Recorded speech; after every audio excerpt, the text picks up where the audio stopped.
Teman-teman semuanya, para konten kreator Happy Pro, Assalamualaikum warahmatullahi wabarakatuh. Selamat datang di channel saya Kayak Bareng. Hari ini saya mau sharing kejadian hal yang banyak saya dapatkan di lapangan yang terjadi pada konten kreator pemula yang kemudian mereka itu nggak sadar kalau mereka itu sedang dirugikan. Ya, sebenarnya ini bukan merupakan sebuah kesalahan, bukan pelanggaran ya. Kalau dilihat akun mereka aman-aman aja, kemudian kontennya nggak ada yang melanggar, tapi ini tuh merupakan sebuah hal yang fatal karena merugikan.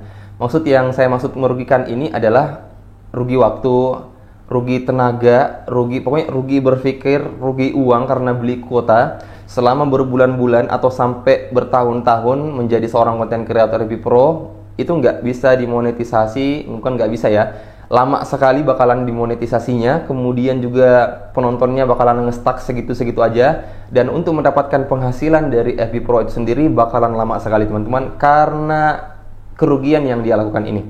Nah, ini akan saya bahas ke teman-teman semuanya. Jangan sampai teman-teman itu semua juga terjebak ke dalam hal yang ini, kemudian teman-teman nggak sadar ya. Oke, teman-teman semuanya, untuk membuat akun kita menjadi akun profesional itu sangat mudah sekali ya.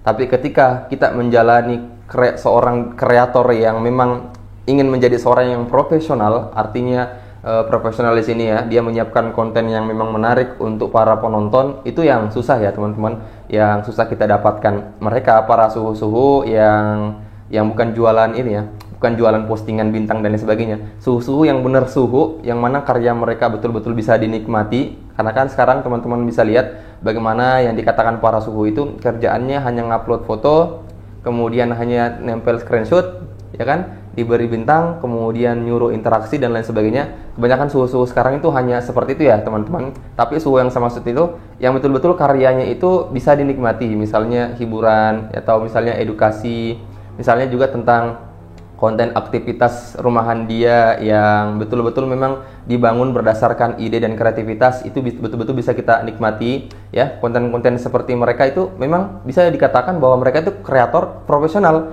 FB profesional. Karena kenapa? Kontennya memang menarik ya. Makanya insya Allah orang-orang yang seperti itu nggak akan rugi waktu, rugi tenaga, rugi kuota. Karena insya Allah kalau dia konsisten buat konten seperti itu ya memang bakalan dapat cuan. Tapi di sini yang ingin saya bahas adalah beberapa konten kreator pemula di FB Pro itu yang setiap hari dia bisa ngupload konten ya, sama ya, bisa ngupload konten. Kemudian jumlah konten yang diuploadnya ini juga banyak. Artinya dari segi kuantitas dia memenuhi lah ya, 3 sampai 5 konten dalam sehari itu bisa. Karena memang kayak kalau seorang konten kreator pemula itu memang baiknya ngupload kan 3 ya, paling minimal 3 kalau mau mengejar monetisasi. Nah, yang jadi masalah ini banyak orang yang ngejar monetisasi, ngupload banyak konten, kuantitas ya diperhatikan, tapi dari segi kualitas ini tuh dia nggak lihat. Nah, ini yang menyebabkan lama monetnya akunnya ya, videonya nge-stuck segitu-segitu aja penontonnya. Karena kenapa teman-teman? Dia hanya memperhatikan kuantitas, sedangkan kualitas dia kesampingkan.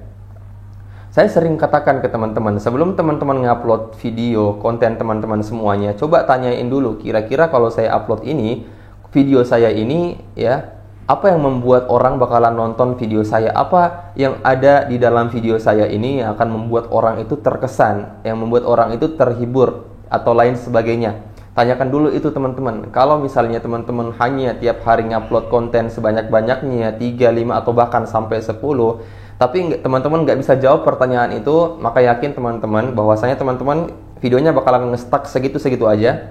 Dan target-target yang diberikan Facebook untuk dicapai, target mingguan dan lain sebagainya, itu pasti bakalan susah sekali teman-teman penuhi.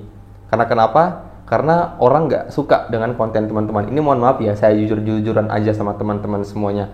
Karena memang kita harus sadar lebih cepat teman-teman, sebelum terlambat ya. Karena kalau terlambat, aduh, ini berabe ya teman-teman, karena sudah banyak terjadi di lapangan. Sudah merasa capek banget nih ya, belum dimonetisasi, belum pernah mencicipi penghasilan dari Facebook, sudah capek banget.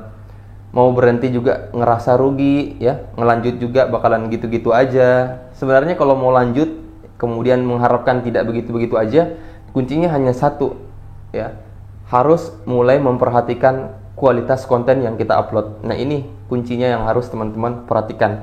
Coba teman-teman kalau masih bisa bertahan mengupload konten 3 hari, tapi dari segi kualitas itu memang ada hal yang di dalam konten kita yang membuat orang tertarik, Kemudian teman-teman juga ya, saya saranin bagi konten kreator pemula, karena mungkin kalian masih seperti gelas kosong ya. Seorang konten kreator itu harus ada ilmunya ya teman-teman, dipelajari. Hal yang paling mendasar bagi seorang konten kreator yang kemarin saya sudah bahas, untuk mempelajari bagaimana itu hook, hal menarik 3 detik pertama dalam konten kita itu menentukan apakah konten kita ini akan ditonton seterusnya atau orang bakalan nge-scroll cari konten yang lain. Teman-teman harus juga pelajari ilmunya, pelajari juga bagaimana cara mengambil video yang baik ya, yang dari segi penerangan ya itu bagus. Jangan sampai teman-teman buat konten outdoor di luar rumah kemudian membelakangi matahari, silau ya, pengambilan gambarnya nggak bagus, kameranya juga goyang-goyang, kemudian juga audionya juga nggak jelas ya, maksudnya suara videonya juga nggak jelas. Nah biasanya hal-hal yang seperti itu yang orang lain ketika nonton itu bakalan nge-scroll, bakalan nyari video lain karena hal-hal sepele yang seperti itu. Jadi teman-teman konten kreator pemula FB Pro semua, mulai sekarang coba teman-teman yang ngerasa ya, atau yang baru mau ngerasa bahwasanya sudah lama menjadi konten kreator FB Pro tapi belum dimonetisasi, videonya nge-stuck segitu-segitu aja, coba teman-teman pelajari dulu deh ilmunya 1 mingguan ini kah ya. Silakan ngupload seperti biasanya teman-teman, tapi coba dibarengi dengan cara belajar juga bagaimana ngupload konten, pelajari juga strategi yang dimiliki para suhu-suhu ketika mereka menjadi konten kreator. Kok videonya mereka bisa ngeledak sampai ratusan ribu sampai jutaan, itu rahasianya apa? Pelajari. Oh ternyata mereka videonya tentang ini, temanya tentang ini, cara pembawaannya seperti ini. Kemudian tanyakan, kira-kira saya bisa nggak ya buat video seperti ini ya. Kalau misalnya dia bisa, pasti insya Allah kita juga bisa teman-teman ya. Ini hanya berbicara sebenarnya keberanian dan pede aja. Yang penting teman-teman semuanya nggak jual konten-konten yang haram ya, yang teman-teman bisa lihat joget-joget dan lain sebagainya. Teman-teman pasti bisa juga niru konten-konten para suhu ya, dengan versi teman-teman sendiri ya. Saya sering berikan ide bagaimana kalau misalnya teman-teman semuanya buat konten keseharian teman-teman, yang nyapu, yang di kebun, yang mancing dan lain sebagainya, kemudian buatkan seperti konten aktivitas yang ada narasinya di dalam, yang kemudian awal narasinya itu ada hooknya, hal yang menarik ya. Teman-teman bisa lihat konten-konten saya sebelumnya, itu saya jelaskan ya. Teman-teman bisa pelajari dari hal dasar seperti itu. Jadi itu ya teman-teman yang dapat saya sharing teman-teman. Ini untuk menyadarkan teman-teman biar teman-teman semuanya itu nggak terlalu lama terjebak dalam keadaan yang sebenarnya menguras energi, waktu, dan juga uang teman-teman semuanya. Jadi mulai perbaiki konten teman-teman sekarang, segera melihat juga dari sisi kualitasnya, jangan hanya dari segi kuantitasnya. Karena kita konten itu untuk menghibur orang, untuk ditonton banyak orang, bukan untuk mau-mau kita aja bisa ngupload berapa hari ini dan lain sebagainya. Oke, itu teman-teman pahami. Cukup sekian konten kali ini. Assalamualaikum warahmatullahi wabarakatuh.